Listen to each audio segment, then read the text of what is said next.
नमस्कार. श्री स्वामी समर्थ सर्वांना. श्लोक दादूस चॅनलमध्ये तुम्हा सगळ्यांचे खूप खूप स्वागत आहे. तर सगळ्यांना माहितीच आहे की 10 एप्रिलला स्वामींचा प्रकट दिवस येत आहे. तर आता थोडे दिवस राहिले आहेत. तर ज्यांना 21 दिवसाची सेवा जमली नाही किंवा 11 दिवसाची सेवा करायला जमली नाही, त्यांच्यासाठी खास हा व्हिडिओ आहे. तर त्यांनी मग 7 दिवसाची सेवा करू शकता तुम्ही. तर ती म्हणजे कशी की 4 एप्रिल ते 10 एप्रिल ह्या 4 तारखेपासून तुम्हाला स्वामींची सेवा करायची आहे. मग त्यात काय काय करायचे की नाही का, जे श्री स्वामी चरित्र सारामृत पुस्तक आहे, त्यात मग 21 अध्याय असतात. तर त्यातले तुम्हाला मग दररोज 3 अध्याय वाचन करायचे आहेत. म्हणजे तर काय होईल, मग 10 एप्रिलला तुमचे 21 अध्याय पूर्ण वाचन करून होतील. तर मग आता बऱ्याच जणांचं काय होईल की पूजा वगैरे मांडायची का?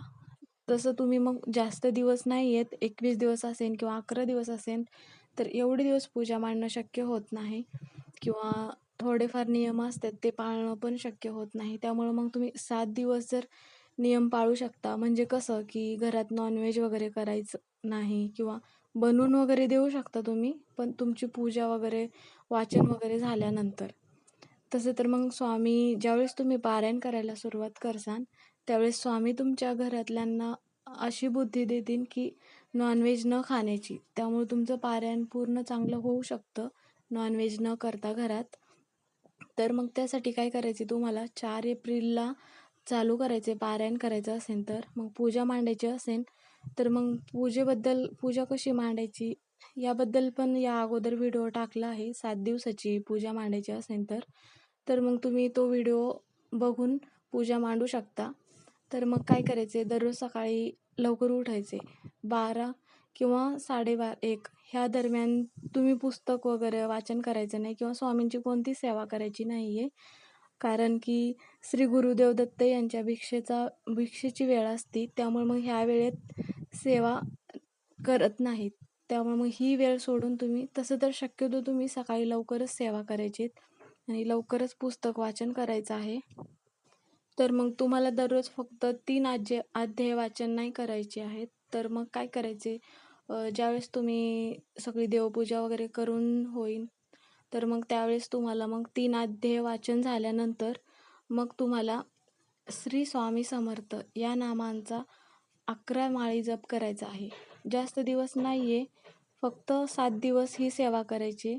ज्यांना सकाळी शक्य होत नसेल की 11 माळी जप करणं, म्हणजे कशामुळं की बऱ्याच महिला जॉब करतात किंवा त्यांच्या घरी एकत्र कुटुंब पद्धती असेल किंवा त्यांची मुलं लहान असतील, त्यांना शक्य होत नसेल, तर त्यांनी मग दिवसभरातून संध्याकाळपर्यंत कधी पण तुम्ही 11 माळी जप केलात तरी चालेल.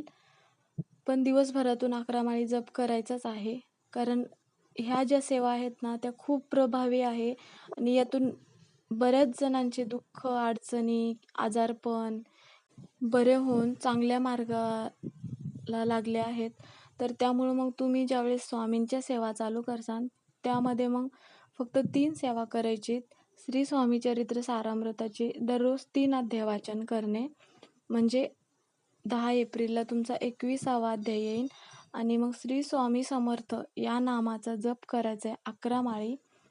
तुमच्याकडे जपमाळा असेल तर जपमाळाने 108 वेळा करू शकता. आणि मग तिसरी जी सेवा आहे ते तारक मंत्र. मग तारक मंत्र हे पण 11 वेळा म्हणायचे.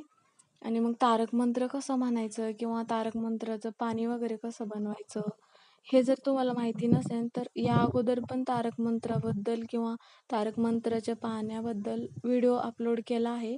तर तुम्ही तो व्हिडिओ बघून मग त्याप्रमाणे तारक मंत्र म्हणू शकता. आणि मग ह्या ज्या सेवा झाल्या, तर त्यानंतर तुम्हाला मग स्वामींची आरती करायची आहे आणि जे तुम्ही घरात पदार्थ बनवाल, ते पदार्थ तुम्हाला स्वामींना नैवेद्य म्हणून दाखवायचं आहे आणि आरती सकाळ संध्याकाळ न चुकता करायची आहे. तुम्ही 7 दिवस पूजा मांडली किंवा नसेल मांडली, तरी पण तुम्हाला स्वामींना दररोज नैवेद्य ठेवायचे 7 दिवस. आणि जर तुम्ही संकल्प करून जर पारायण करत असाल, ते तर सगळ्यात उत्तम असेल. तर तुम्हाला कशा पद्धतीने पारायण करायचे ते आणि कसं करायचे, संकल्प कसा करायचा, याच्याबद्दल पण व्हिडिओ अपलोड केला आहे. तर तुम्ही तो संकल्प कसा करायचा हा व्हिडिओ बघू शकता.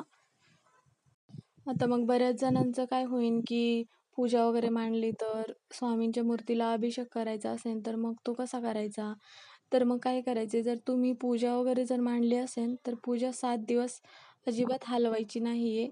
जे फुलं वगैरे तुम्ही स्वामींना अर्पण केलं असाल, ते फुलं वगैरे सुकले असतील, तर तुम्ही काढून एका पिशवीत ठेवू शकता.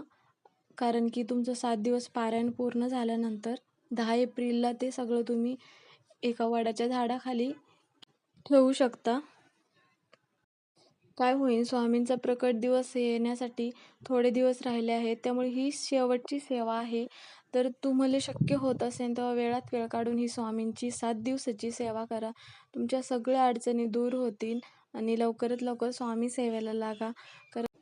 आणि मग आजचा हा व्हिडिओ कसा वाटला कमेंट करून नक्की सांगा. आणि मग चॅनलवर जर तुम्ही नवीन असाल तर चॅनलला सबस्क्राईब करायला विसरू नका.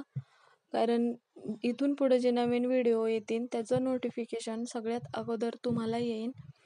अवधूत चिंतन श्री गुरुदेव दत्त. श्री स्वामी समर्थ. श्री स्वामी समर्थ.